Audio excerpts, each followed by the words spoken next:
No tenemos mucho tiempo para entrar en muchos detalles del capítulo 25, pero en el capítulo 25 veremos lo que deben ofrendar los israelitas para el tabernáculo y las instrucciones en cuanto al mobiliario del tabernáculo. En los capítulos 25 hasta el 30 de Éxodo, Dios da a Israel el dibujo para el tabernáculo y el modelo de las vestiduras para el sumo sacerdote. Tenemos luego la construcción y la erección del tabernáculo y el hecho de que se llenó de la gloria del Señor. El tabernáculo llegó a ser el centro de la vida de Israel porque fue allí donde el hombre se acercó a Dios. Leamos los primeros 2 versículos de este capítulo 25 que vamos a comenzar. Jehová habló a Moisés diciendo, Di a los hijos de Israel que tomen para mí ofrenda. De todo varón que la diere de su voluntad, de corazón, tomaréis mi ofrenda. Hace solo unos pocos meses que Israel ha sido librado de la esclavitud. El Señor les pide que den una ofrenda para ayudar a construir el tabernáculo, y los israelitas dieron tanto que Dios les mandó que dejaran de dar. Amigo oyente, es muy rara la vez cuando ocurre una cosa así. Fueron mandados a traer los artículos siguientes. Leamos los versículos 3 al 7 de Éxodo 25. Esta es la ofrenda que tomaréis de ellos: oro, plata, cobre, azul, púrpura, carmesí, lino fino, pelo de cabras, pieles de carneros teñidas de rojo, pieles de tejones, madera de acacia, aceite para el alumbrado, especias para el aceite de la unción y para el incienso aromático, piedras de ónice y piedras de engaste para el efod y para el pectoral. Estos fueron los artículos que los israelitas debían traer. Ahora, ¿de dónde consiguieron estas cosas? Usted recordará que Israel acababa de ser librado de la servidumbre y que estas cosas fueron parte de su salario retrasado de unos 400 años que cobraron a su salida de la tierra de Egipto. Usted recordará que Éxodo 12:36 nos dice, Y Jehová dio gracia al pueblo delante de los egipcios, y les dieron cuanto pedían. Así despojaron a los egipcios. Cuando Israel salió de Egipto, llevaron con ellos una riqueza tremenda. Se ha estimado que solo los materiales utilizados en la construcción del tabernáculo tenían un valor equivalente a unos 5 millones de dólares. El tabernáculo era de un tamaño pequeño porque tenía que ser llevado en la marcha por el desierto, pero era muy adornado, rico y hermoso. Y aquí nos detenemos por esta ocasión, amigo oyente, porque el tiempo se nos ha agotado. En la continuación de este estudio retornaremos, Dios mediante, en nuestro próximo programa y esperamos que usted nos sintonice de nuevo. Será pues hasta entonces, que Dios le bendiga, es nuestra ferviente oración. Continuamos hoy, amigo oyente, nuestro viaje por el libro de Éxodo. En nuestro programa anterior comenzamos a considerar el capítulo 25 de este segundo libro del Antiguo Testamento. Y estábamos hablando sobre los materiales para el tabernáculo que Dios había ordenado construir.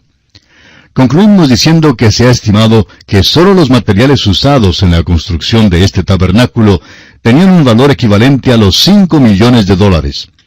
El tabernáculo era de un tamaño pequeño porque tenía que ser llevado en la marcha por el desierto, pero era muy adornado, rico y hermoso. Hoy vamos a comenzar nuestro estudio con el versículo 8 de este capítulo 25 de Éxodo, y dice así: Y harán un santuario para mí, y habitaré en medio de ellos. Dios nunca dijo que Él iba a vivir en el tabernáculo. Dijo, sin embargo, que moraría entre los querubines. Ahora, el primer libro de Samuel 4:4, el segundo libro de Samuel 6:2, el segundo libro de Reyes 19:15 e Isaías 37:16, todos dan testimonio de este hecho. Israel era una teocracia y Jehová era el rey. Israel debía ser gobernado por Dios. El arca era el trono de Dios, pero Él no se sentó en ella. El trono estaba entre los querubines, y ahí es donde el hombre se reunía con Dios. Hay una idea que existe hoy en día que declara que Dios mora en un edificio hecho de mano. Eso no es verdad. Hay quienes llaman al edificio de la iglesia la casa de Dios. No es la casa de Dios porque Él no mora en un edificio y nunca moró en uno. El edificio de la iglesia es el lugar donde el hombre se encuentra con Dios. El tabernáculo fue construido para enseñar este hecho a los israelitas. El arca era el trono de Dios y era el primer mueble que debían construir. Ahora leamos el versículo 9 de Éxodo 25. Conforme a todo lo que yo te muestre, el diseño del tabernáculo, y el diseño de todos sus utensilios, así lo haréis. El escritor a los Hebreos nos dice que este tabernáculo terrenal fue modelado conforme al tabernáculo en el cielo. Surge entonces la pregunta, ¿hay un tabernáculo literal en el cielo? Sostenemos que lo hay porque Dios dice que lo hay. Hebreos 8:5 dice, los cuales sirven a lo que es figura y sombra de las cosas celestiales, como se le advirtió a Moisés cuando iba a erigir el tabernáculo, diciéndole, mira, haz todas las cosas conforme al modelo que se te ha mostrado en el monte. Hebreos, en el capítulo 9, versículo 23, continúa diciendo, fue pues necesario que las figuras de las cosas celestiales fuesen purificadas así, pero las cosas celestiales mismas con mejores sacrificios que estos, porque no entró Cristo en el santuario hecho de mano, figura del verdadero, sino en el cielo mismo, para presentarse ahora por nosotros ante Dios. Veamos ahora las instrucciones para la construcción del arca del testimonio. El atrio del tabernáculo era un lugar encerrado alrededor del tabernáculo y tenía 100 codos de largo y 50 codos de ancho. Ahora un codo tiene 45 centímetros. En otras palabras, medía como 45 metros por 22 metros y medio. Alrededor del atrio había una cerca de madera de acacia que era un poquito más de 2 metros y cuarto de altura, es decir, 5 codos de altura. El altar de bronce y la fuente estaban en el atrio. Así nos dice el capítulo 30 de Éxodo, versículo 6. El tabernáculo propiamente dicho era dividido en 2 compartimentos, el lugar santo y el lugar santísimo. El tabernáculo propiamente dicho tenía 30 codos de largo y 10 codos de ancho por 10 codos de altura. El lugar santísimo tenía 10 codos de largo, 10 codos de ancho y 10 codos de altura, formando así un perfecto cubo. El mobiliario del tabernáculo propiamente dicho estaba compuesto por la mesa para el pan de la proposición, el candelabro de oro y el altar del incienso. El arca del testimonio y el propiciatorio estaban en el lugar santísimo. Leamos ahora los versículos 10 al 13 de Éxodo 25. Harán también un arca de madera de acacia, cuya longitud será de 2 codos y medio, su anchura de codo y medio y su altura de codo y medio. Y la cubrirás de oro puro por dentro y por fuera, y harás sobre ella una cornisa de oro alrededor. Fundirás para ella 4 anillos de oro, que pondrás en sus 4 esquinas, 2 anillos a un lado de ella y 2 anillos al otro lado. Harás unas varas de madera de acacia, las cuales cubrirás de oro. El tabernáculo estaba formado de tal modo que al marchar los israelitas por el desierto, podía ser llevado sobre los hombros de los sacerdotes. Era erigido cuando acampaban y lo quitaban cuando iban a marchar a otro lugar. Cada mueble en el tabernáculo estaba equipado con anillos y varas para poder ser llevado fácilmente por el desierto. Ahora, el propiciatorio que servía de tapa para el arca era considerado como un mueble separado. Veamos estos detalles en los versículos 17 al 19 de Éxodo 25. Y harás un propiciatorio de oro fino, cuya longitud será de 2 codos y medio, y su anchura de codo y medio. Harás también 2 querubines de oro, labrados a martillo los harás en los 2 extremos del propiciatorio. Harás pues un querubín en un extremo, y un querubín en el otro extremo. De una pieza con el propiciatorio harás los querubines en sus 2 extremos. Note usted otros detalles provistos por Dios en el versículo 20 de este capítulo 25 de Éxodo. Y los querubines se extenderán por encima las alas, cubriendo con sus alas el propiciatorio. Sus rostros, el uno enfrente del otro, mirando al propiciatorio los rostros de los querubines. Los querubines miraban al propiciatorio. Veamos algo más en los versículos 21 y 22. Y pondrás el propiciatorio encima del arca, y en el arca pondrás el testimonio que yo te daré. Y de allí me declararé a ti, y hablaré contigo de sobre el propiciatorio, de entre los 2 querubines que están sobre el arca del testimonio, todo lo que yo te mandare para los hijos de Israel. El propiciatorio era como un baúl cubierto de oro por dentro y por fuera. Era hecho de madera de acacia, la cual es casi indestructible. Era un símbolo perfecto del Señor Jesucristo en su deidad y humanidad. Jesucristo era el Dios hombre. El oro representaba su deidad, la madera representaba su humanidad. No se podía hablar del arca pensando en un mero cofre de madera, porque contenía oro. No podía ser llamado un cofre de oro porque contenía madera. Se necesitaba tanto del oro como la madera para mantener el simbolismo que señalaba a Cristo como el Dios hombre. No se puede mezclar estas dos cosas. Pasar por alto esta dualidad es tomar en consideración una noción monstruosa de su persona. No hay doctrina en todas las Escrituras que sea tan llena de un misterio tan infinito y que sea tan alejada del pensar del hombre como la doctrina de Cristo, el Dios hombre. Sin embargo, no hay símbolo tan simple como el arca que describa esta unión de Dios y el hombre en un cuerpo. Un mero cofre de madera y de oro habla de cosas insondables. Verdaderamente Dios escogió lo necio del mundo para avergonzar a los sabios. Aquel arca simplemente cuenta toda la historia, según lo que el hombre pueda percibir del misterio inescrutable de la bendita persona del Señor Jesucristo. El arca estaba cubierta de oro por dentro y por fuera. Ahora el apóstol Pablo nos dice en Colosenses 2:9, porque en él habita corporalmente toda la plenitud de la deidad. Jesucristo no era tan solo uno que hacía milagros, ni solamente un hombre que tenía un conocimiento de Dios que se había desarrollado excesivamente. Amigo oyente, Jesucristo era Dios, habló como Dios, se puso en un nivel igual a Dios. En Juan 14:1 y 9, nuestro Salvador dice, no se turbe vuestro corazón, ¿creéis en Dios? Creed también en mí. ¿Tanto tiempo hace que estoy con vosotros y no me has conocido, Felipe? El que me ha visto a mí, ha visto al Padre. Sí, amigo oyente, Él era el perfecto Dios. A la vez, Cristo era perfecto hombre. Se cansaba, se sentaba junto al pozo en Samaria en el fresco del día. Él dormía, comía, bebía, se reía, lloraba, y más que todo eso, Él sufrió y murió. Todas estas son características humanas. Tanto el oro como la madera en el arca eran necesarios, y sin embargo, el uno no se mezclaba con el otro, ni se perdía la identidad del uno en el otro. Cristo era tanto Dios como hombre, pero las dos naturalezas nunca fueron fundidas ni unidas. Cristo nunca funcionó como Dios y hombre a la vez. Lo que Él hizo fue o perfectamente humano o perfectamente divino. Ahora el arca no era un cofre vacío. Contenía tres cosas que son enumeradas en la carta a los Hebreos, capítulo 9, versículo 4. Dice allí, el cual tenía un incensario de oro, y el arca del pacto cubierta de oro por todas partes, en la que estaba una urna de oro que contenía el maná, la vara de Aarón que reverdeció, y las tablas del pacto. El contenido del arca también era simbólico. La vara de Aarón que reverdeció habla de la resurrección del Señor.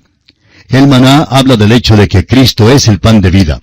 Los 10 mandamientos hablan de la vida que vivía Él estando en la tierra, cumpliendo toda la ley y cumpliendo las profecías que fueron dichas acerca de Él. Las tablas del pacto hablan de la majestad de Cristo.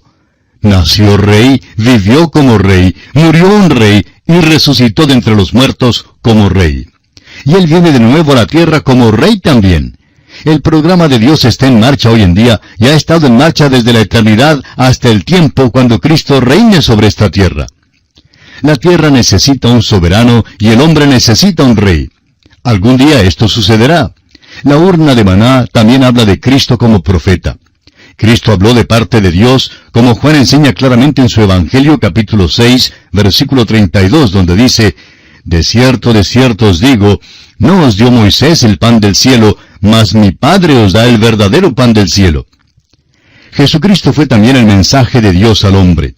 Es la palabra de Dios y el mismo alfabeto de Dios.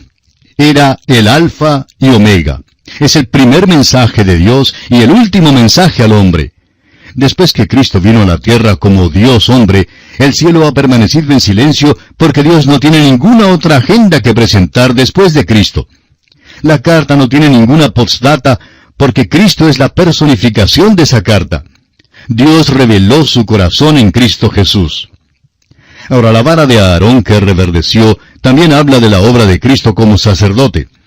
El profeta habló por Dios delante del hombre, pero el sacerdote habló por el hombre delante de Dios. Cristo se ofreció como sacerdote. Murió en la cruz, resucitó de entre los muertos y ascendió a los cielos. Aún ahora mismo se sienta a la diestra de Dios en el cielo. Jesucristo, el Dios hombre, resucitó de los muertos, y Él es el ejemplo único de la resurrección hasta la hora presente. La vara de Aarón habló de aquella resurrección. Fue una vara muerta que fue vivificada. El arca habla de Cristo como profeta, sacerdote y rey.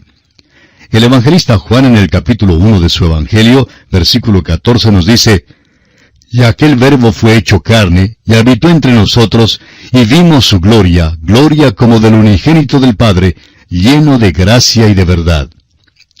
Ahora el propiciatorio estaba puesto encima del arca.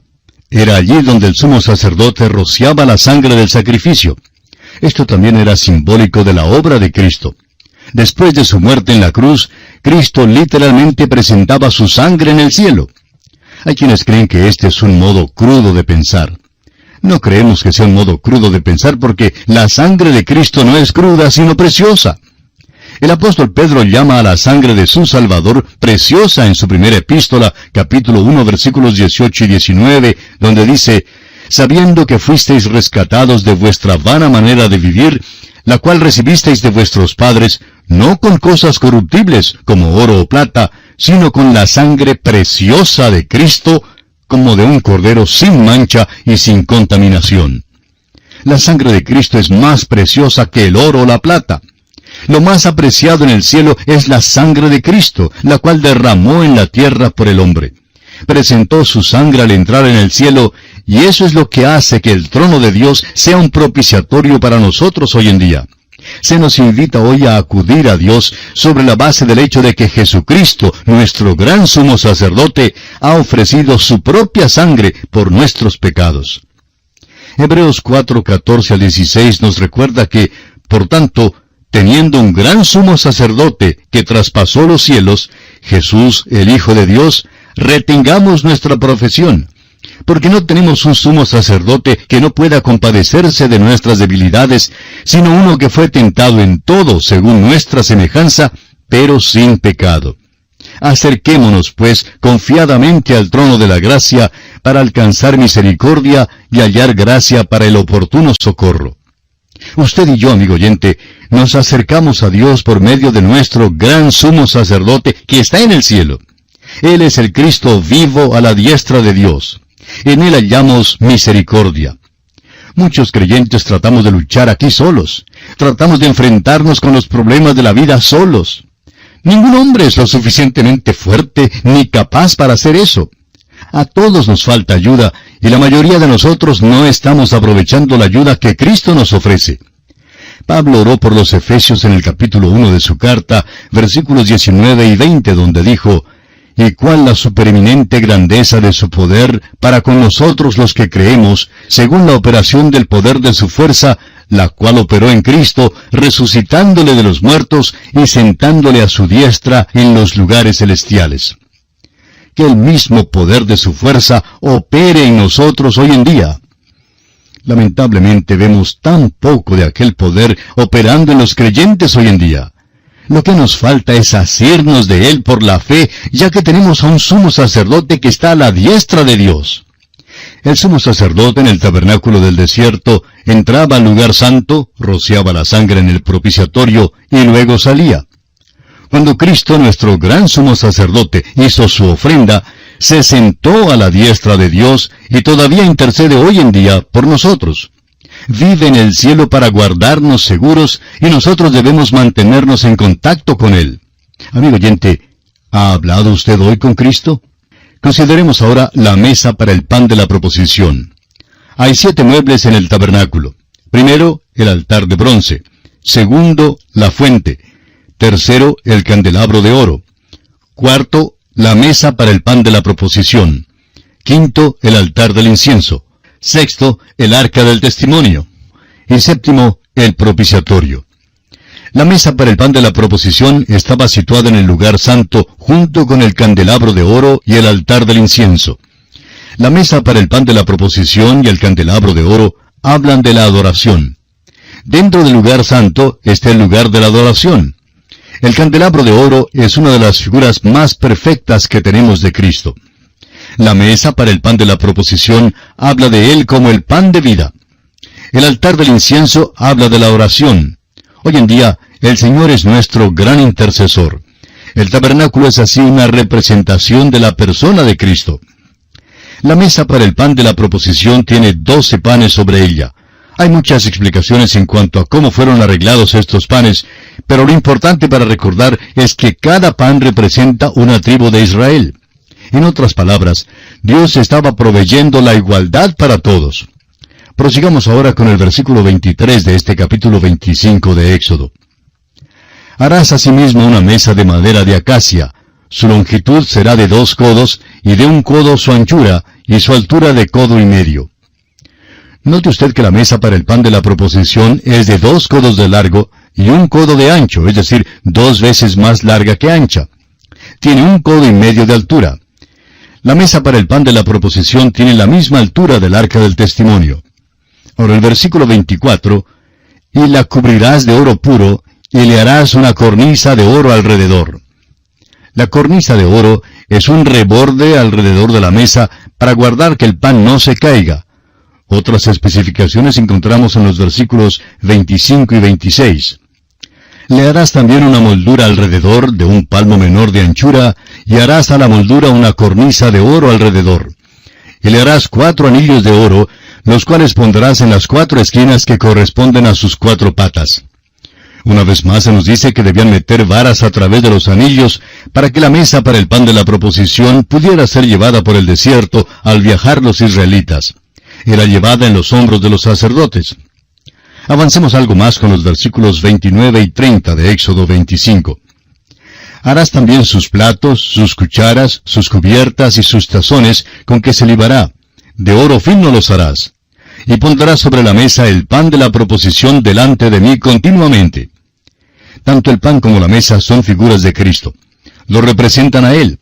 La mesa para el pan de la proposición sugiere muchas cosas.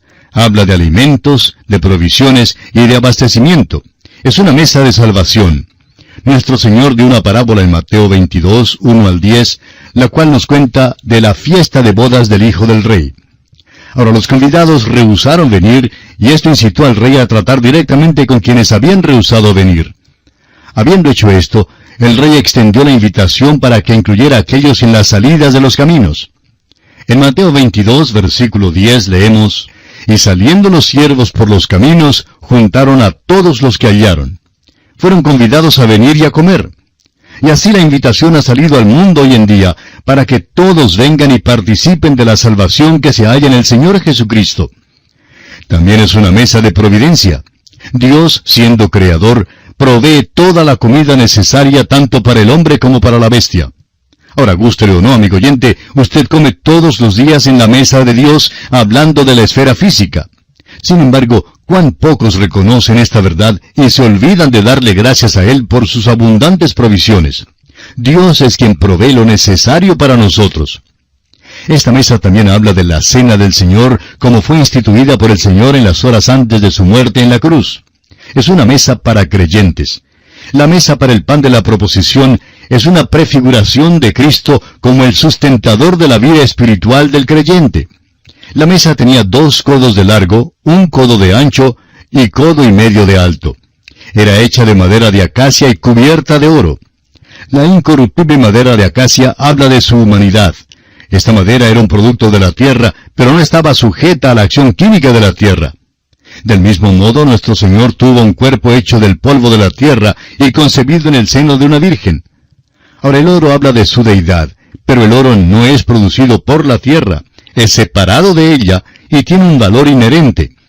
En cuanto a su deidad, Cristo no fue de esta tierra, era Dios, vino de la gloria. Ahora en la mesa eran puestos 12 panes. Se habla de la mesa y el pan como uno. Nosotros hacemos lo mismo hoy en día cuando hablamos de la mesa del Señor. No comemos la mesa, sino que asociamos la mesa con la comida. El pan era cambiado cada sábado. La familia sacerdotal comía con vino. El pan que era quitado lo comía en el lugar santo. El pan habla de Cristo como el dador de la vida. Cristo interpretó esto en Juan capítulo 6, versículo 32, cuando dijo, de cierto os digo, no os dio Moisés el pan del cielo, mas mi Padre os da el verdadero pan del cielo. Un poco tiempo después, en el versículo 35 de este mismo capítulo 6 del Evangelio de Juan, Jesucristo dijo, «Yo soy el pan de vida. El que a mí viene nunca tendrá hambre, y el que en mí cree no tendrá sed jamás». El pan de la proposición también habla de Cristo como el sustentador de la vida. La vida eterna es un don y es el maná que descendió del cielo. La persona que recibe el maná recibe entonces la vida eterna. Sin embargo, la vida eterna necesita de una comida especial para sustentarla, para ayudarla a crecer y para hallar fuerza. El pan de la proposición representa a Cristo como aquella comida especial para aquellos que han participado del maná de la vida. Es nuestra oración, amigo oyente, que usted hoy participe de este maná y reciba así la vida eterna en Cristo Jesús. Será pues hasta nuestro próximo programa, Dios mediante. Es nuestra oración que el Señor le bendiga ricamente. Continuamos hoy, amigo oyente, nuestro recorrido por el Antiguo Testamento. En nuestro programa anterior estábamos hablando sobre el pan de la proposición en el versículo 30 de Éxodo 25. Y dijimos que este pan de la proposición habla también de Cristo como el sustentador de la vida. La vida eterna es un don y es el maná que descendió del cielo. La persona que recibe el maná recibe la vida eterna. Sin embargo, la vida eterna necesita de una comida especial para sustentarla, para ayudarla a crecer, para fortalecerla. El pan de la proposición representa a Cristo como aquella comida especial para quienes han participado del maná de la vida. El Señor Jesucristo se ve aquí en otra ilustración que Él también usó. El pan de la proposición era hecho de grano molido y sin levadura, amasado y cocido. En Levítico 24:5 leemos, «Y tomarás flor de harina y cocerás de ella 12 tortas, cada torta será de 2 décimas de efa». Luego encontramos en el Evangelio de Juan, capítulo 12, versículo 24, que el Señor Jesús dijo, de cierto os digo, que si el grano de trigo no cae en la tierra y muere, queda solo, pero si muere, lleva mucho fruto». Amigo oyente, el Señor Jesucristo fue molido en el molino del sufrimiento. En su angustia, Cristo dijo, según Juan 12:27, «Ahora está turbada mi alma, ¿y qué diré? Padre, sálvame de esta hora. Mas para esto he llegado a esta hora». Luego, los versículos 31 y 32 de este mismo Evangelio de Juan nos dice que Él fue traído al fuego del sufrimiento, y que ahora es el juicio de este mundo. Ahora el príncipe de este mundo será echado fuera. Y yo, si fuere levantado de la tierra, a todos atraeré a mí mismo.